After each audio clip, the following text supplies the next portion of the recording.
This clip comes courtesy of John again on his travels, and he's in Scunthorpe this time, and he highlights an unusual cycle path that we're going to see a little touch further up.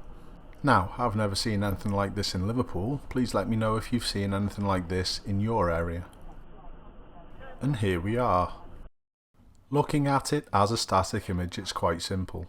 We've got the give way sign, the double broken white lines, and obviously the give way triangle on the floor. But because we've got no road to either side, I think this would catch out a number of road users.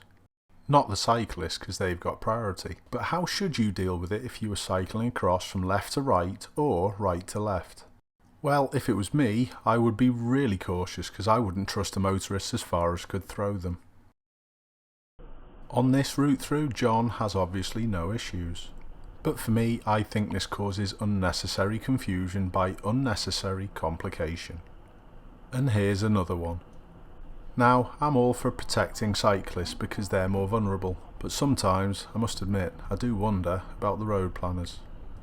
Let me know what you think in the comments. Keep safe, and I hope to see you soon.